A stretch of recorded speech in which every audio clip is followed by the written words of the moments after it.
This is a special presentation of WAAY 31 Sports. Football is back.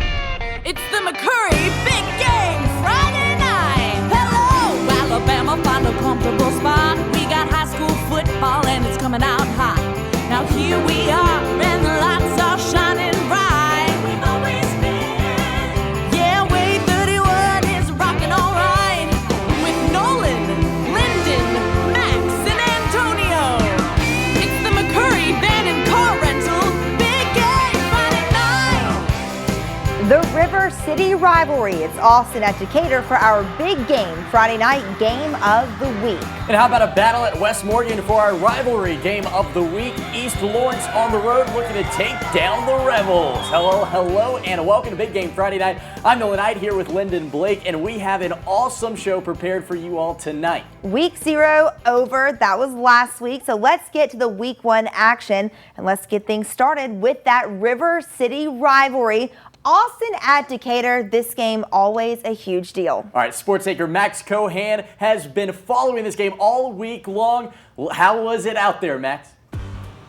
We've been talking about it all week. It's the River City Rivalry, the 59th all-time meeting between Decatur and Austin right here at Ogle Stadium. Tonight, it was the Black Bears looking to secure their 7th straight win, while the Red Raiders hope to end that streak. Out at Ogle Stadium, a lightning delay pushes the start time back to 7:45, but the teams weren't the only thing running behind schedule. Not a single point in the first quarter, but the Red Raiders put themselves in a great position with this run. Ryan Kirk makes one man miss and gives another a shove as he rumbles downfield for 33 yards. The quarter ends, so we switch sides, and that's where we get our first score. Inches away from the end zone, Banks Dement forces his way across for 6, and that's all Decatur would get on this drive as the extra point is blocked. The Black Bears would waste no time responding. A handoff to Tyler Cooper gets them even as Cooper only has to make one move before he's home free, and just like that, Austin has the lead. After forcing a turnover on downs, Austin was back in striking range after a ridiculous grab by Trey Stover. The Decatur defense would make a stand and the Black Bears would have to settle for a field goal, taking a 10-6 lead into the lockers. So the Black Bears take this one 17-13. That's the 7th straight win for Austin in the River City Rivalry. I'm joined by Austin head coach Jeremy Perkins. Coach, tell me a little bit about what this win means to you guys and how you guys pulled it out. Well, I mean, we're a team that's young and we're getting better every single week. We played better tonight than we did last week. I'm proud of the way our guys fought throughout the game. We had a lot of ups and downs. Decatur played really, really well. We struggled at times, but we played really well at times. Both teams did. Both teams are a work in progress. So I'm proud of the way our guys fought. Obviously a lot of fight on both sides of the field in this one. It came down to that final throw. On that last drive, what do you think your guys did well to help secure the win for you? Well, we got pressure. A couple plays we got pressure on the quarterback, flushed him out of the pocket, and he had to throw on the run, which made it tough. And we had 5 guys deep, so we were trying to give up some underneath stuff, but not give up anything over the top. 7 straight, if I'm not mistaken, that's the longest streak ever in this series. What does it mean to be the coach behind it? Well, I'm proud of our team and our program. Every win is hard fought, and we work hard and extremely hard to get those. So I'm proud of them for winning this ball game, and it's on to the next one. Absolutely. Well, thank you so much, Coach. The final again, 17-13. Austin wins its 7th straight River City Rivalry. Reporting in Decatur, Max Cohan, WAAY 31 Sports. Thanks, Max. Big win for the Black Bears. Let's take a look at some more scores from 7A. Let's get right to it. Sparkman falls to Thompson 55-0. The Warriors put up 55 points in both of their games so far this season. And Grissom gets it done against Lee, 33-22, your final score. Looking at some more games, James Clemens, another 7A team in action, taking on Athens. 2 playoff teams here from a year ago. James Clemens, junior quarterback Gio Lopez with the flare pass to Kamari Pittman. He takes it to the house. James Clemens looking to pile up the points on senior night. That's right, senior night early on in the season this year. Lopez would do it on the ground tonight as well, racing through the Athens Eagles defense. An incredible move there. He's around the left side and in for the score. And then simply more Jets dominance. Lopez this time is going to toss it to Pitts for another score. Jets put up 47 unanswered points after Athens scored the game's first touchdown. James Clemens, just too much tonight. The final, 47-7. Big win for the Jets. Now let's go to Buckhorn. The Bucks in action against Bob Jones. Buckhorn with a big week 0 win. Can they carry that momentum? Well, here comes Bob Jones. That handoff to Terrace Salter for the short carry. That would lead to a Bob Jones score following the Buckhorn touchdown. Tavion Moore, man, he has some speed, doesn't he? He returns up the sideline, and that'll set up this score. Buckhorn answering back. Tavion Moore scrambles left, finds a wide open Tyrance Crutcher, and he fights his way into the end zone to tie the game at 7. In the end, Buckhorn Bucks get that big win over Bob Jones, 18-17.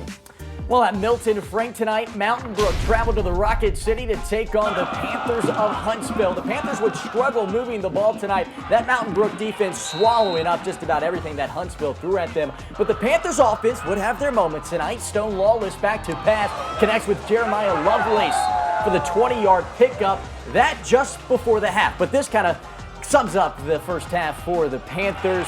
Check out Quinn Thomas, flies into the backfield for the tackle for loss. That would end the first half as Mountain Brook would go into the half with the big lead. In the end, the Spartans hold on to win it 38-7 over Huntsville. Before we take our first timeout, let's dive into another big-time matchup as 1-0 ARAB takes on Gunnersville. Right now, the Gunnersville Wildcats up 16-7.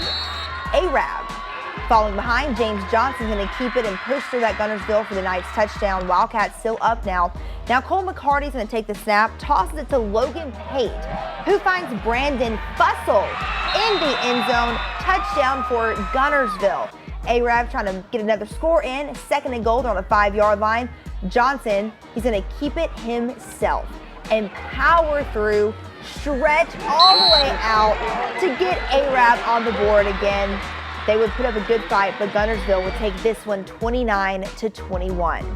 All right, well, let's go ahead and take our first timeout of the day. But coming up next, we're going to introduce you to our in-house analyst, Antonio Macbeth, a.k.a. Tony Mack. He's going to break down our rivalry game of the week. We'll see you back here.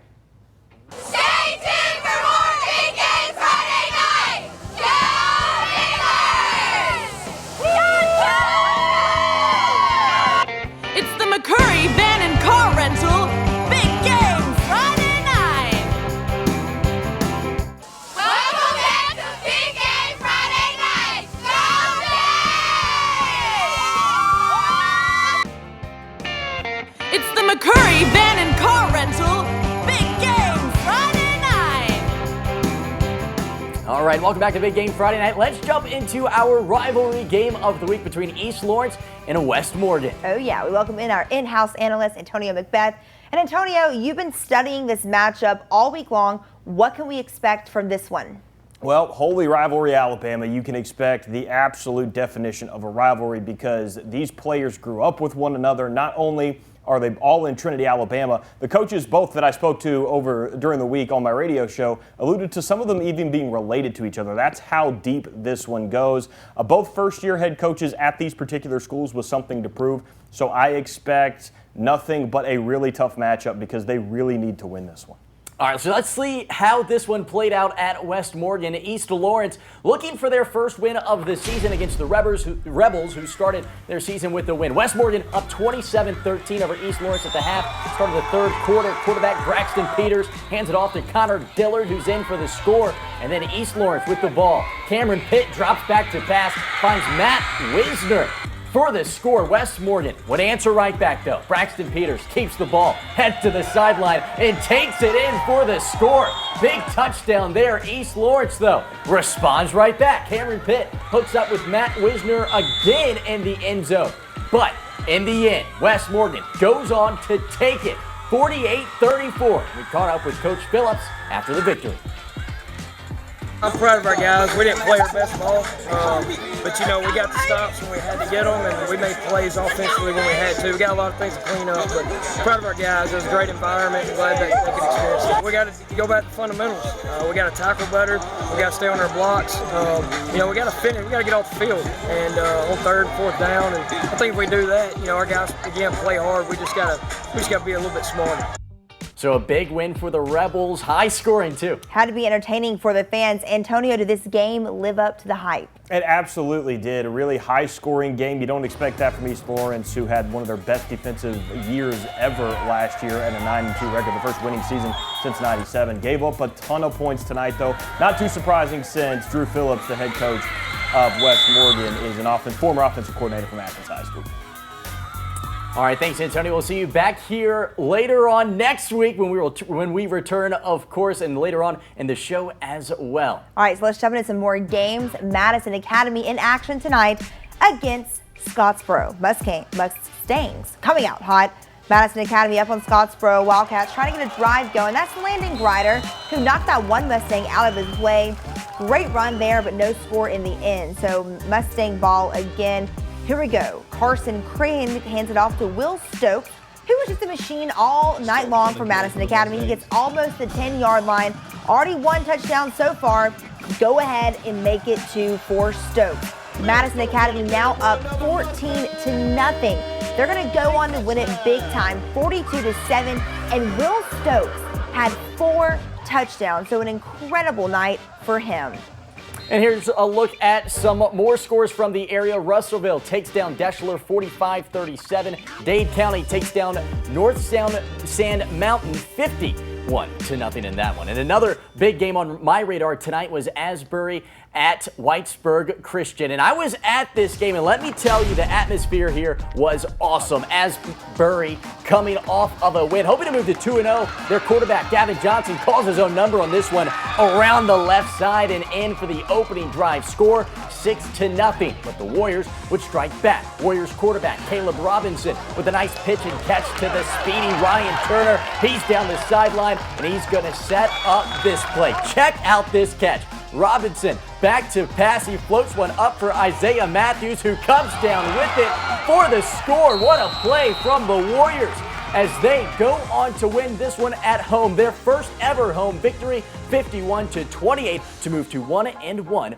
on this season. Incredible for them. So before we go, let's get in one more game. Geraldine at Westminster Christian. This game was just incredible. Off on the sidelines, Wildcats up 14-6. Brandon Much going to keep himself, get several yards on that play, and now he's just going to sling it. He's looking for Owen Lockett, but man, oh man, it's Carlos Mann with the interception for Geraldine. So that's a big momentum swing for the Bulldogs. Nothing comes of it though, so back to Wildcat ball. Much connects with Matthew Jensen, and that would be another touchdown. The Wildcats go on to win this one. It was close, 28-26 over Geraldine. So we're flying through these games, a lot more action to get to. All right, well, let's catch our breath and take another timeout. But when we return, we have more highlights. Big Game Friday night returns soon. Stay tuned. You're watching WAAY 31's Big Game Friday night.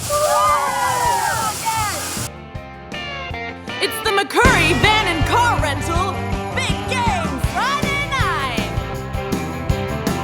You're watching Big Game Friday night. It's the McCurry Van and Car Rental Big Game Friday night. Welcome back to Big Game Friday night. Plenty of teams were in action last night, and one of the best teams we've seen so far this season has been Hartselle. And they were in action against May Jemison yesterday at Alabama A&M. Check out this game. Jag head coach Harold Wells hoping to coach his team to a win last night, but that task is easier said than done. Hartselle had an awesome game last night. They took this one and just ran with it. We'll pick up, and Armando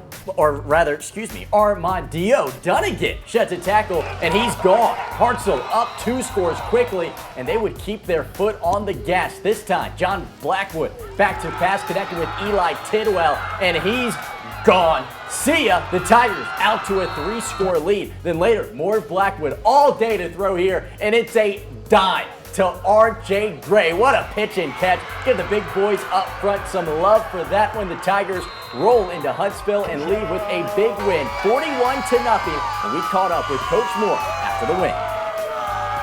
And we welcome in head coach of Hartselle, Brian Moore. Coach, you guys off to a great start, 2-0 on this season after the big 41-0 win over Mae Jemison last night. Yeah, we've started fast, and we're excited about our team and excited about our veterans that we brought a lot of kids back from last year, and you're seeing some of that as far as the way we've executed and the way we've come out and played well early in games. Both games. I think it was 23-0 against Austin at halftime and 41-0 last night. So, we've started really fast, and that's huge. Coach, after 2 games, you guys have outscored your opponents 70-0, 2 shutouts to start this season. I know you got to be proud of that. Yeah, we've started fast, and we're excited about our team and excited about our veterans that we brought a lot of kids back from last year, and you're seeing some of that as far as the way we've executed and the way we've come out and played well early in games. Both games, I think it was 23-0 against Austin at halftime and 41-0 last night. So, we've started really fast, and that's huge. All right, Coach, thanks for joining us, and good luck next week. Thank you so much. All right, let's take a trip out to the Shoals. This next one of my favorite games of the year. Muscle Shoals made the quick little trip to Florence for their second game of the season. Top of the game, Florence ball. Caleb Mahan hands it off to Jalen Simpson, but he's taken down. Next play, Mahan hands it off to Simpson again, but the Trojan defense flips him, and Muscle Shoals' Will Weaver recovers the ball. Trojans turn. Luke Peoples tosses it to Devin Townsend, and he gains a first down for Muscle Shoals. Next play, Peoples hands it off to Will Berry.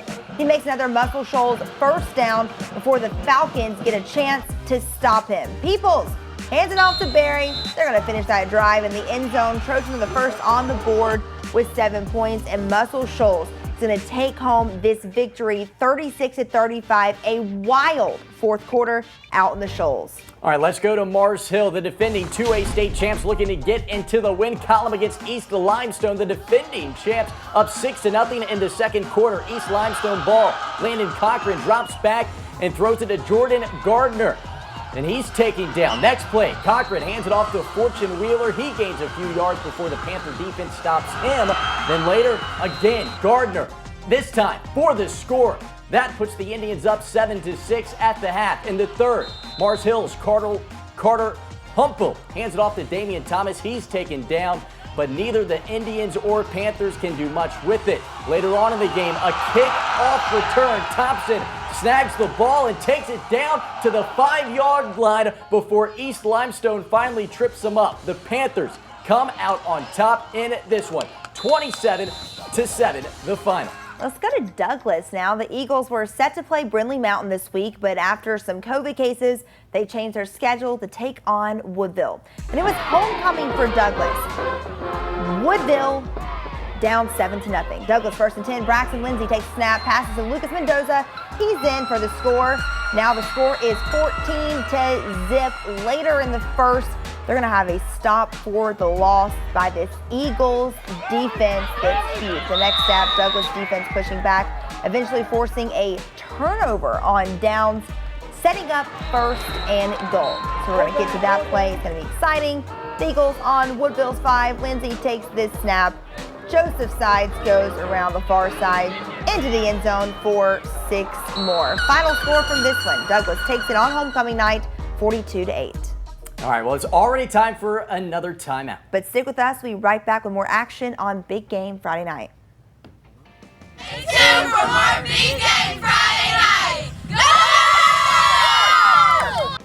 It's the McCurry Van and Car Rental Big Game Friday night. You're watching Big Game Friday night on WAAY 31. It's the McCurry Van and Car Rental Big Game Friday night. All right, welcome back to Big Game Friday night, and what a wild night of high school football in North Alabama we had. It sure was. Let's bring back in our in-house analyst, Antonio Macbeth, Antonio, what were your big takeaways from tonight's games? I just love that we're not getting a whole lot of sloppy football right now. I mean, we had 2020 last year that was rough on everybody, but we were really able to settle back in this year and get really good rivalry football. A lot of good rivalries today other than just the rivalry game of the week. So that's been my big takeaway so far. Really good, clean, fun football. How about that the River City rivalry for our game of the week? A big win for the Black Bears in week 1, huh?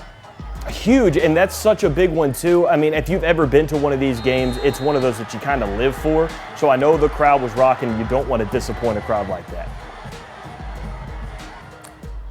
And talk about how about a rivalry game of the week, Lyndon? This one really came down to the wire. Yeah, and you know, East Lawrence, they're building a program out there, and they didn't get the win tonight over West Morgan, but it was a high-scoring affair. Both teams really put it all out there on the line. So the players, even on the losing side, I think they can take a lot away from this one and hold their heads high. You know, it just wasn't until a couple of years ago they got their first winning season in 20 years out there in East Lawrence. It was a crazy stat. So you can tell the culture's changing out there.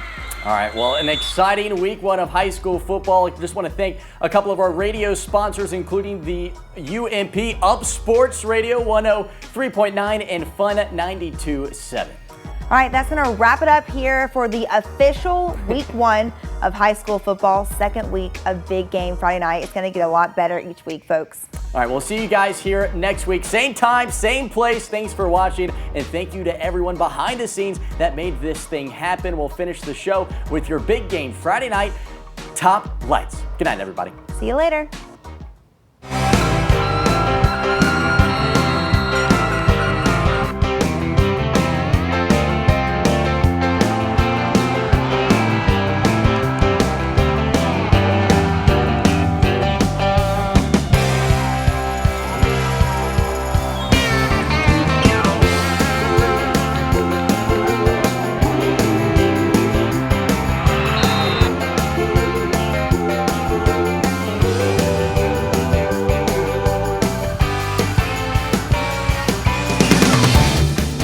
Watching a special presentation of WAAY 31 Sports.